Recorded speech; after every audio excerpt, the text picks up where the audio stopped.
Jaya Radha Madhava Kunja Bihari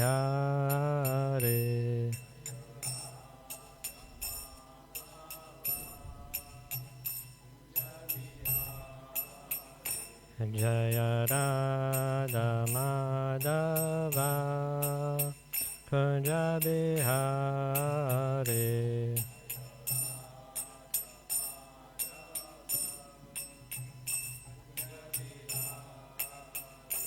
Jaya Gopi Jana Vallabha Girivaradari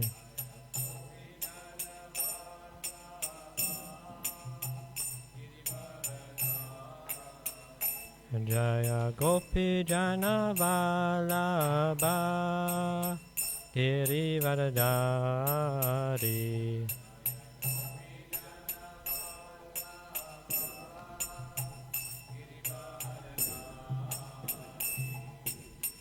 Yashodhana Jana Braja Jana Ranjana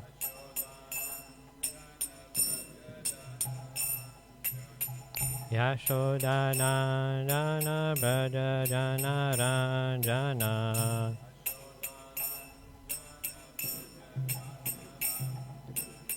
Yamuna Tira Vanachari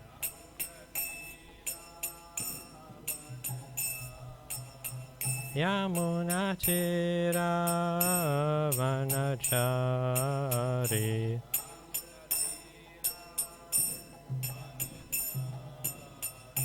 Jaya Radha Madhava Kunja Bihari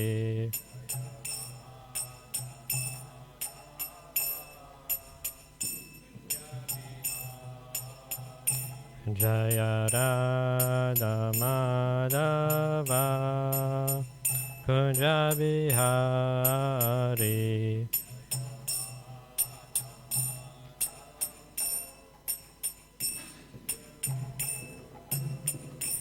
Jaya Gopi Jana Vallabha Girivaradari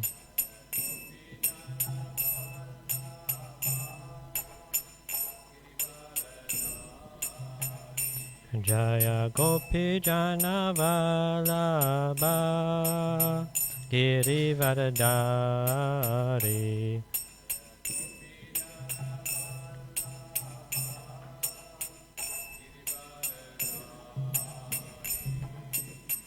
Yashodhana Dana Braja Jana Ranjana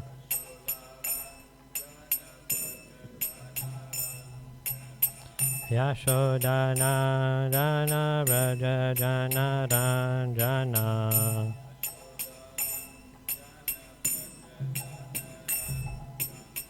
Yamuna Tira Vanachari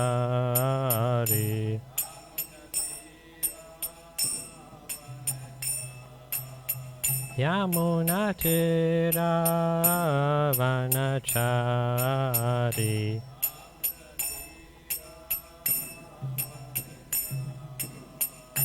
Jaya Radha Madhava Kunja Bihari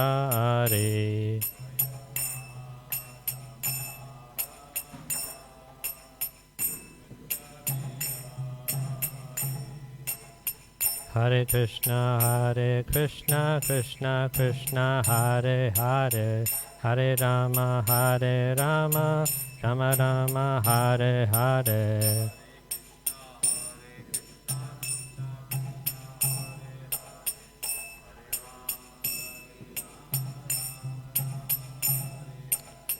Hare Krishna, Krishna Krishna, Hare Hare, Hare Rama, Rama Rama, Hare Hare.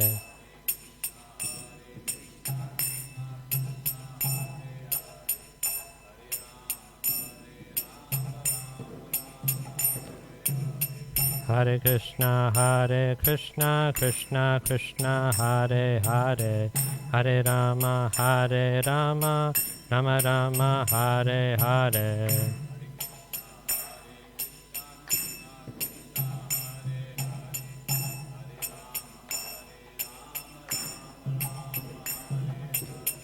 Hare Krishna, Krishna Krishna, Hare Hare.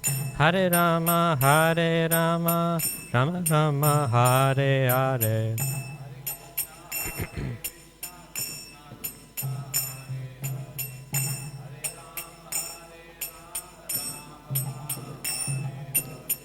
Hare Krishna, Krishna Krishna, Hare Hare. Hare Rama, Rama Rama, Hare Hare.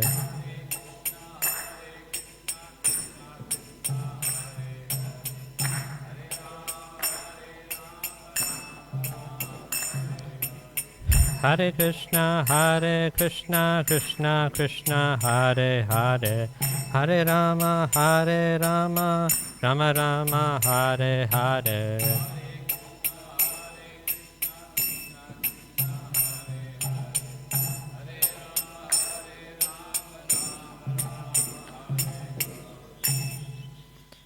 Shri Shri Radha Madhava ki, Shri Shri Radha Radhanath ki. Jaya Om Vishnu Pada Pramamsa Parivrakacharya Stotara Shata Shri Srimad A.C. Bhaktivedanta Swami Srila Prabhupada ki. Mantra Upasaka Srila Prabhupada ki. Senapati Bhakta Srila Prabhupada ki. Preeminent Shiksha Guru Srila Prabhupada ki. Savior of the whole world Srila Prabhupada ki. Jai Om Vishnu Pada Paramahamsa Parivrakacharya Stotara Shata Shri Srimad Bhakti Siddhanta Saraswati Goswami Maharaj Prabhupada ki. Namacharya Srila Haridas Thakur ki. Prem se Gaur Shri Krishna Chaitanya Prabhu Nityananda Shri Advaita Gadadara Shivasari Gaura Bhakta Vrinda ki. Shri Shri Gopa Gopinath Shama Kun Radha Kun Giri Govardhan ki. Shri Vrindavan Dham ki. Mayapur Dham ki. Ganga Maya ki. Yamuna Maya ki, Tulsi Maharani ki, Bhakti Devi ki, Sama Vyata Bhakta Vrinda ki, Gaura Pramananda, all glories to assembled devotees, all glories to assembled devotees, all glories to assembled devotees, all glories to Shri Guru and Shri Gauranga, all glories to Srila Prabhupada. Om Namo Bhagavate Vasudevaya. Om Namo Bhagavate Vasudevaya. Om Namo Bhagavate Vasudevaya. Today we are reading from Srimad Bhagavatam, Canto 4, Chapter 21, entitled Instructions by Maharaj Prithu. Text number 45. You can repeat after me. Maitreya Uvacha iti Brovanam Nirpatim Pitrideva Dvijataya Tushtuvur Prishta Manasa Sadhu Vadena Sadhava Maitreya Uvacha Iti Bruvanam Nirpatim Iti Bruvanam Nirpatim Pitri Deva Dvijataya Pitri Deva Dvijataya Tushtuvur Prishta Manasa Tushtuvur Prishta Manasa Sadhu Vadena Sadhava Sadhu Vadena Sadhava Maitreya Uvacha Iti Bruvanam Nirpatim Pitri Deva Dvijataya Tushtuvur Rishta Manasa Sadhu Vadena Sadhava Matreya Uvacha Iti Bruvanam Nirpatim Pitri Deva Dvijataya Tushtuvur Rishta Manasa Sadhu Vadena Sadhava Matreya Uvacha Iti Bruvanam Nirpatim Pitri Deva Dvijataya Tushtuvur Rishta Manasa Sadhu Vadena Sadhava Matreya Uvacha Iti Bruvanam Nirpatim Iti Deva Dvijataya Tushtavur Rishta Manasa Sadhu Vadena Sadhava Uvacha Iti Bruvanam Nirpatim Iti Deva Dvijataya Tushtavur Rishta Manasa Sadhu Vadena Sadhava Matreya Uvacha Iti Bruvanam Nirpatim Iti Dvijataya Tushtavur Rishta Manasa Sadhu Vadena Sadhava Maitreya Uvacha. The great sage Maitreya continued to speak. Iti, thus, Ruvanam, while speaking, Nirapatim, the king, Pitri, the denizens of Pitralok, Deva, the demigods, Dvijataya, and the twice born, the Brahmanas and the Vaishnavas, Tushtuvu, satisfied, Prishta, Manasa, greatly pacified in mind, Sadhu Vadena, by expressing congratulations, Sadhava, all the saintly persons present. Translation and purport by Srila Prabhupada. Prabhupada ki. The great sage Maitreya said, after hearing King Prithu speak so nicely, all the demigods, the denizens of Pitralok, the Brahmanas and the saintly persons present at the beginning, at the meeting, congratulated him by expressing their goodwill. Purport. When a person speaks very nicely at a meeting, he is congratulated by the audience, who express their goodwill with the words Sadhu Sadhu. This is called Sadhu Vada. All the saintly persons, Pittas, denizens of Pitralok, and the demigods who were present at the meeting and heard Prithu Maharaj express their goodwill with the words Sadhu Sadhu. They all accepted the good mission of Prithu Maharaj and they were fully satisfied.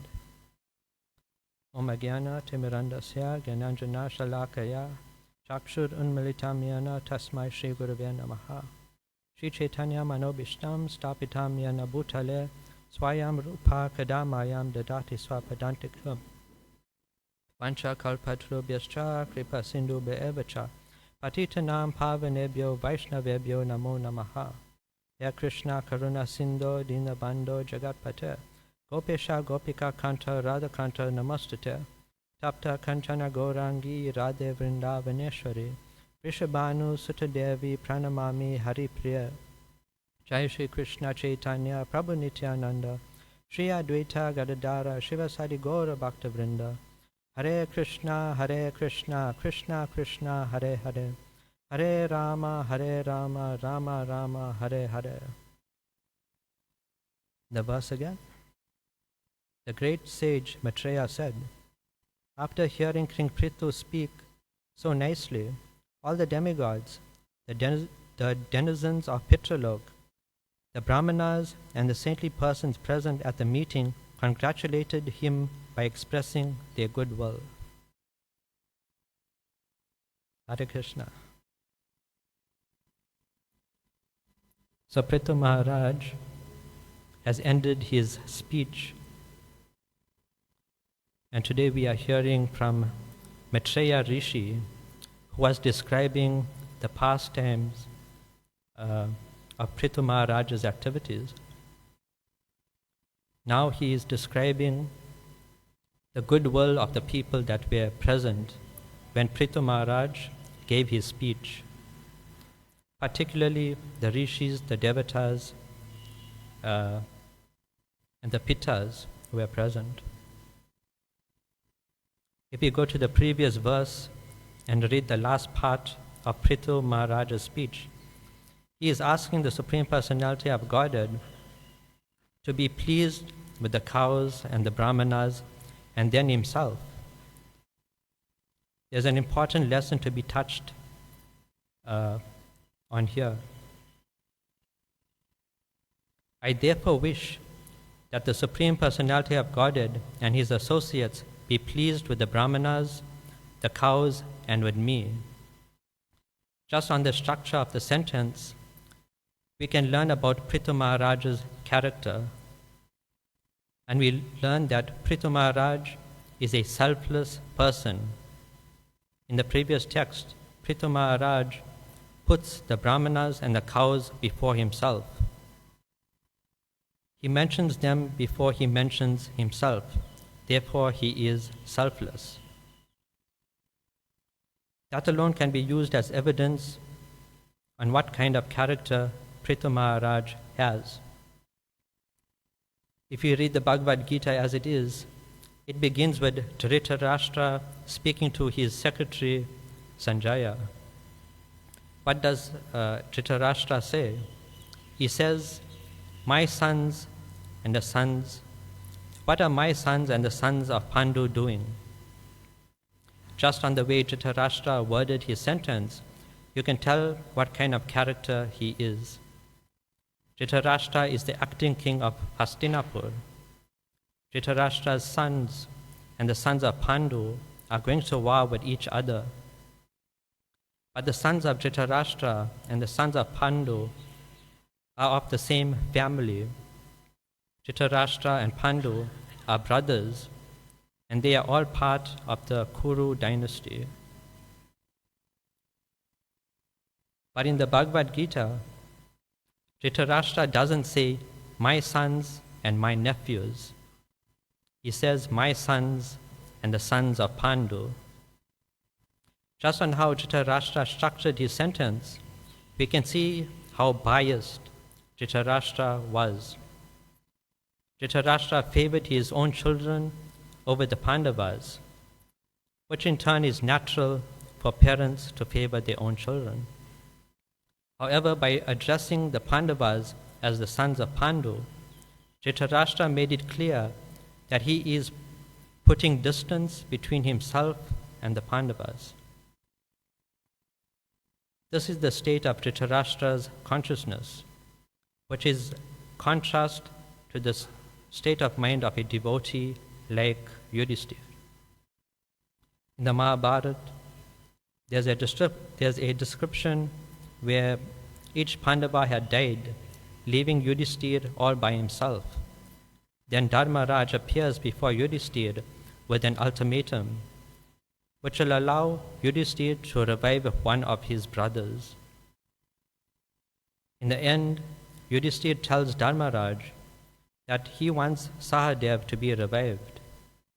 So Dharmaraj asks Yudhishthir why he wanted to revive Sahadev and not Bhimasen, who was very strong, or Arjuna, who will be the most powerful warrior on the battlefield of Kurukshetra.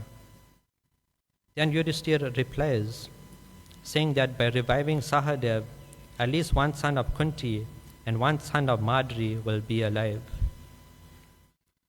In this way, we can note the difference in the mentality of Dhritarashtra and Yudhishthir. Yudhishthir thought about fairness between his mother and stepmother, while Dhritarashtra only cared for the benefits of his own children. You will find that in the Mahabharata, the sons of Dhritarashtra are always called the Kauravas, but the sons of Pandu are always called the Pandavas, even though they are Kauravas as well. Another point can be made on the sentence made by Dhritarashtra. He says, "My sons." In the 46th text, tomorrow's verse, Prabhupada explains what it means to be a son. The word used is putra. The applied meaning of putra is son, but the literal meaning of the word putra means to deliver one from the hell named Put. From the perspective of Dhritarashtra, or from a father, the son is the representative of the father. Just like the spiritual master is the representative of the Supreme Personality of Godhead and should be respected just as good as the Supreme Lord. In the same way, the son, particularly the first son, is to be respected just as much as the father. In the case of Dhritarashtra, he was blind. He couldn't utilize his full potential because of his blindness, and therefore he wanted to enjoy life through his representative, who is Duryodhana, his eldest son. So when he says, "My sons and the sons of Pandu," Dhritarashtra is indirectly informing us that he is putting himself first before Pandu and Pandu's sons. Because Dhritarashtra put himself first, he is to be regarded as a selfish person. This is one of the ways to identify someone who has a strong false ego. The symptom of the false ego is the concept of I and mine. I think I'm the center of everything, and everything is for my enjoyment. The person with a strong false ego is selfish and will always address himself before others. This is what Dhritarashtra was doing. We have this experience in our own upbringing. We don't say me and you. We say you and I. In proper English context, we say you and I, because it is polite to put others before yourself. Shri Shri Radha Radha Ki, Srila Prabhupada Ki.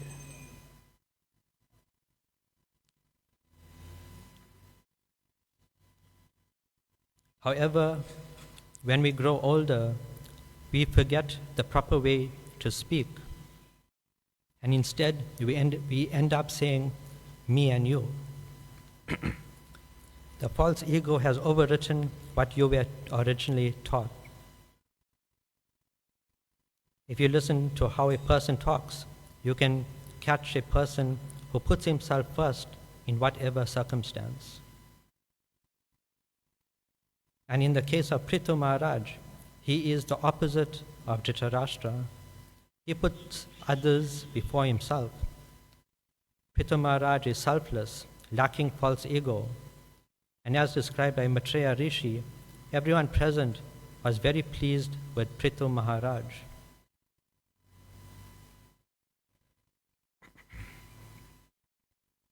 There's another topic of discussion in this verse, as described by the persons present, as mentioned here by the persons present, which are the demigods, the saintly persons, and the forefathers.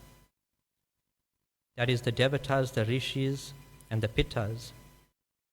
The presence of these figures indicates something that comes from the Dharma Shastra, particularly named Manu Samhita. In the Western world, there are different religions present, and these religions have a scriptural reference that instructs them on how to live like a human being. You can do this, you can't do that. You can eat this, you can't eat that, and so on. Amongst these manuals on how to live like a human being, it is very common to list the Bhagavad Gita alongside other religious books. But that is actually wrong.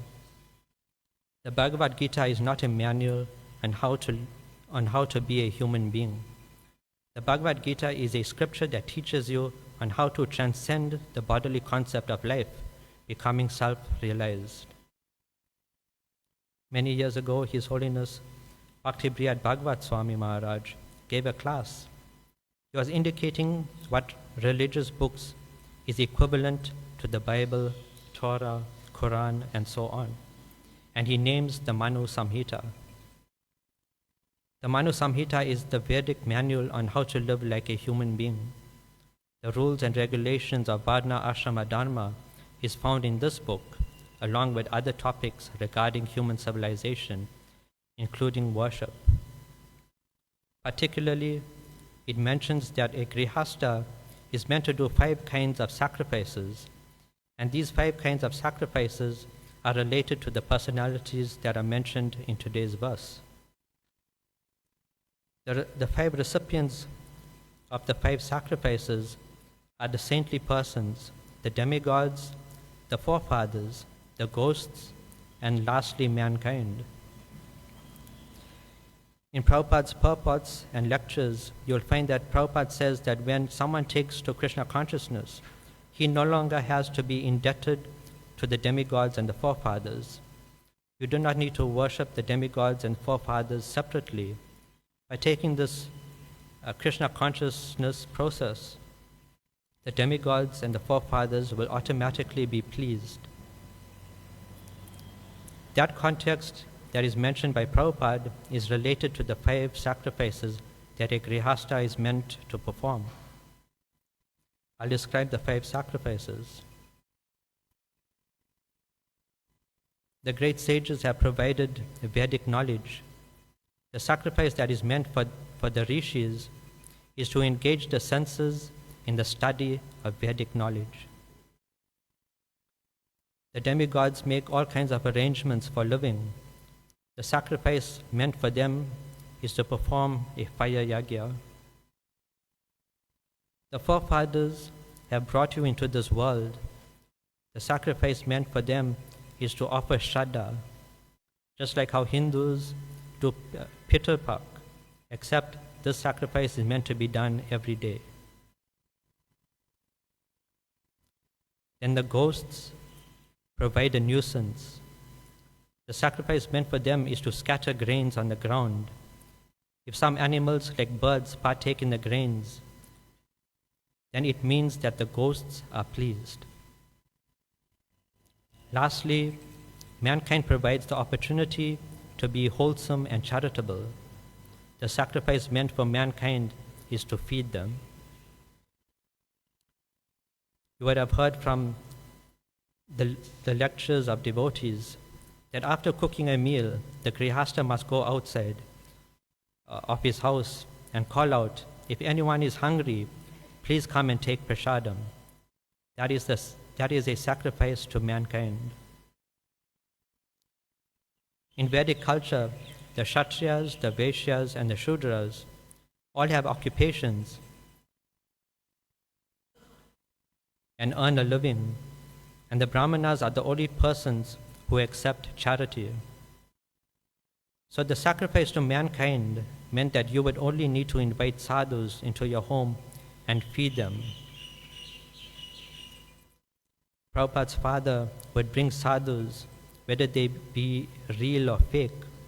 Prabhupada's father would feed them, and his only request is to bless Prabhupada to become a devotee of Radharani. Prabhupada has given us Krishna consciousness, and by practicing the process, you don't need to make a separate endeavor. The recipients of these 5 sacrifices will be pleased if you just take to devotional service. In fact, these 5 sacrifices are already integrated into our Krishna conscious activities. We study the Bhagavad Gita and Srimad Bhagavatam, which is the essence of Vedic knowledge. We engage in Sankirtan Yagya, that even the demigods want to take birth on this planet to take part in Lord Chaitanya's movement. We offer worship to the Supreme Personality of Godhead, who is the father of Lord Brahma, and Lord Brahma is the first ancestor and the father and the origin of the forefathers. And Lord Brahma is the head of our sampradaya, who engages us in the worship of Krishna. By chanting the Supreme Lord's holy name, we can deliver ghosts. Every day, there is prasadam being distributed, especially by Food for Life. All you have to do is make yourself present and participate. Alternatively, there's festivals and programs where prasadam is being distributed. All the sacrifices that need to be done is already being performed by the devotees of the International Society for Krishna Consciousness. On the other hand, if you're not a devotee and you don't perform these 5 sacrifices, you are very likely to end up in the hellish planets. But if you're fortunate enough to have a putra who takes up Krishna consciousness, you can be delivered from the hell, just like how Prithu Maharaj, who is the son of King Vena, delivered his father from hellish conditions, as will be described in the next verse. So I'll stop over here. Any questions or comments?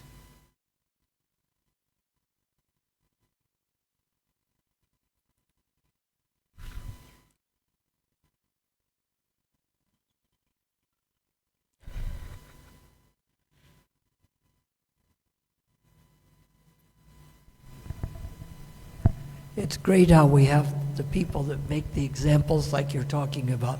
My mother was Prabhupada's attorney, and she was more like Maharaj Prithu. Prabhupada told her she was a Kshatriya, and she would always try to take care of the whole family, and she had a real giving heart. But I had an uncle like Dhritarashtra. I remember once when we were all getting together, and he had 4 kids. And he says, I have popsicles for each one of you. I have 6 of them here. I says, is there one for me? He says, no, these are only for my children. And then he says, and I have another 6 in case you want more. So there's 3 for each of them. And my mother says, Bob, don't be so selfish. So she drove me to the store to get my own ice creams. And his children says, our ice creams are better than yours. And it's such a way, even if it's true, why wouldn't they try to share them?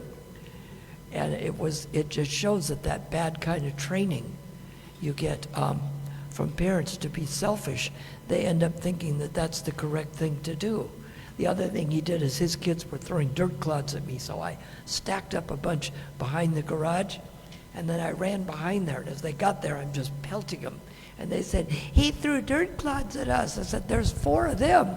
He says, I don't care about you, I only care about my children. I says, but you're my uncle. He says, I don't care about that. So I can relate to that, others can relate to that. That kind of thinking is a very bad way to think. And we're just thankful when we have the people who aren't like that in our lives. And we have to try to be more giving ourselves and not be selfish and not be causing trouble for people when we don't need to.